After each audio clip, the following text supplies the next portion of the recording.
I'm with Lionel Thompson, known as Lonnie B, and you can see he says he's the uncrowned champion. Lonnie B, how are you, my friend? I'm doing good. Wish I was doing better, but I'm doing good. Well, I guess we all wish we were doing better. But Right. let me jump in because I met you I guess maybe 10 years ago or so. I was with HBO. I was a producer and I was in Chad Dawson's camp. We were doing something with him. He was a light heavyweight champ at the time. I really don't remember if it was for the Andre Ward fight. I'm not sure, but I remember you were working with him and I met you and you just had this energy. Like you're just an easy guy to root for. Like I Yeah. just met you out of the blue and I remember we talked a little bit. I said, I want to follow him and see how his career goes. So what can you tell me about that time? Now, am I right that you were working with Chad Dawson for a while? And how long did you work with him? Yep. It was for the Andre Ward camp. I was one of his sparring partners, and I was giving him good work. And yeah, it was good working with Chad. It was a good experience for me because Chad was the man at the time. Yeah. And in my head, like I know on the surface I'm like calm, cool, collected, but inside I think I'm like the baddest man walk the planet. Like when it comes to boxing. So I wanted to test myself, and I went out there, and it's great. I paid for my own way to get there, and everything, just to see where I stand at. You know what I'm saying? And I did. I passed with flying colors, and yeah, that was the start of a great a career. I ain't gonna say a great career, but a career. Well, that was I remember that camp because Chad was moving down to 168. Yep. Which a lot of people weren't sure that was the right move, but he was moving down to 168 because I shot with him in Connecticut and then he moved his camp out to Vegas. So you were in there he was the man at light heavyweight back then. Tell me how those sparring sessions with him were. Oh, honestly, I thought they would be a lot tougher. But I mean, it was tough, but not as tough as I expected for him to be world champion. I thought it would be more treacherous, but it was more. I don't want to say a walk in the park because I don't want to be disrespectful. But it was competitive. It was competitive. And you paid your own way there. Yep. Paid my own way. I said, yo, this the deal. Because I didn't have a manager or promoter, so I was trying to get on. I was undefeated. I was like 6-0. I said, okay, this is what I'm gonna do. I said, yo, Chad. So I'm just trying to get wherever the action at, wherever the cameras is at, so people can see me. And I said, Chad, listen, I'll come up there. You like me, then you pick up the bill, then you pay. He said, okay, cool, that's the deal.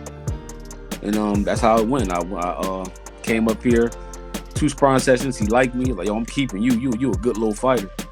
And he kept me, paid for the room, and I stayed up here. That's how I got to Floyd Mayweather's gym. Did a lot of just research on you before we talked, and I see this quote that you made in May of 2020. And you said, I just broke through. I'm about to make some money. I will be super middleweight champion of the world. And then I'm like, I keep saying the same thing. Damn, we're in December of 2022 and you haven't even had a fight. So again, I think it's a testament to you that you're still upbeat and you're still positive. And you haven't just said, you know what, forget it. I quit, because I don't think anyone would blame you if you just quit. Because I'll be honest, I thought maybe you quit. Because Yeah. I was like, wait a second. You know how time gets away from you. I remember when you beat Benavidez. I'm sorry, Uzcategui. See, I said Benavidez. Yeah, because if that time comes, you'll be saying that when you right. Get that. So, but then there was just nothing. So I keep. This is like the 3rd or 4th time I've said this. I've never had or seen a story quite like yours, that you had this big fight and you won it and you still can't get a fight. And look, I wish you. I've been a fan of you since I met you, because again, you had that, like, you just had that energy Yeah, in the gym. Like, because I saw you working with Chad, and you can tell. Look, I'm an outsider, of course, but I've seen a lot of champions with sparring partners, and you can see which guys are good and which guys aren't. I remember I was with Devin Alexander. This is back when he was at 140. He was a champ at 140. Yeah. He had a guy in camp, young fighter who no one knew of, by the name of Adrian Broner. Broner had only had a couple of pro fights. Devin had 2 sparring partners that day. First guy who was in the ring with, he dropped him. Broner gets in the ring, and I was like, "Whoa, this guy's good." Nobody knew who Broner was at the time. Yeah. So it was like when I saw you working with Chad, it's like, "Oh, this guy's good." And I remember talking to you, and you just had good energy, a good spirit. And here it is, 10 years later, and even after everything you've been through, you still have that good energy. You're an easy guy to root for. Yeah. Very easy. And I just, man. And it's crazy. When the media see me in the gym, they be like, yo, man, I'm rooting for you. Like, they say the same thing. Yo, man, we hope you got, even Showtime love me. Showtime love me. They're like, yo, we want you back on our telecast. Like, we want you back. Like, right. But what happened? And I heard, could be wrong, but I heard Floyd blocked it.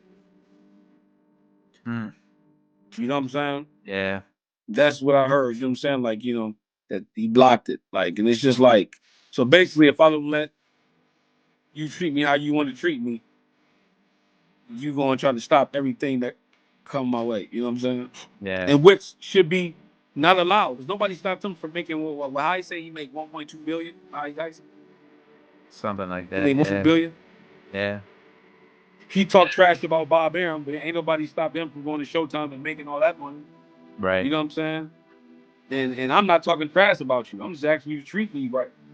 And just for that, you gonna try to stop me from making a living? So it's been 3 years. Now I have to ask this too. Do you hold yourself accountable for any of this? No. Okay. No. I'm gonna tell you why. Because I've done everything I was asked to do. If I'd have turned down fights, even if I would have lost, I'd be like, look, you lost. That's how the business works. Listen, you turning down fights. That's how the business works. But I've done everything I was asked to do. Fight for no money, fight for short money, short notice. I've done everything I was asked to do.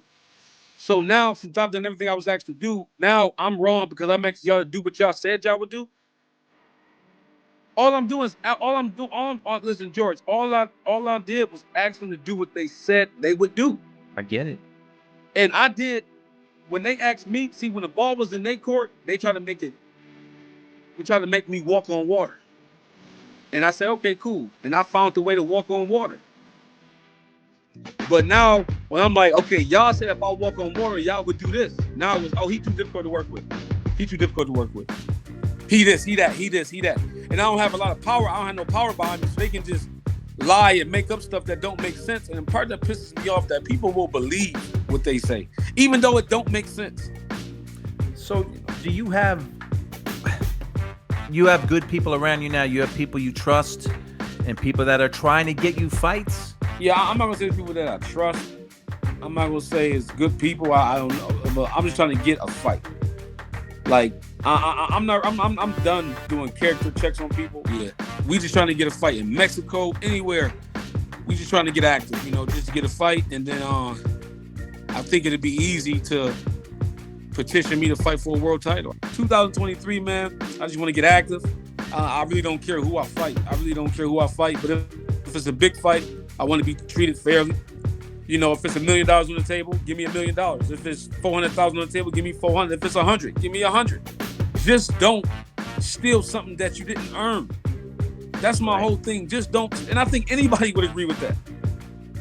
You can't go into a store and take the whole rack of chips and not pay for them. Well, now you can. I mean, some places there's like now you can do that. You can go into a Walmart and take everything and walk out. But I get your point. I get your point. But so let it be. You've let it be known. You're not turning down fights. No fight. You're out there to fight anyone. Anybody at 68. And honestly, I'm not being disrespectful, but I just don't see no 68 that can. Like you got to take every fighter serious. But the stuff I've been through in this sport, I don't see no 68 that can deal with what I'm bringing. Not only am I bringing my skills, I'm bringing all my pain and suffering from my whole life. and I'm taking it out on one person. So I just don't see no 68 that can handle what I'm bringing. I just don't. Not David, not Canelo, not nobody. And listen, they more than welcome to prove me wrong.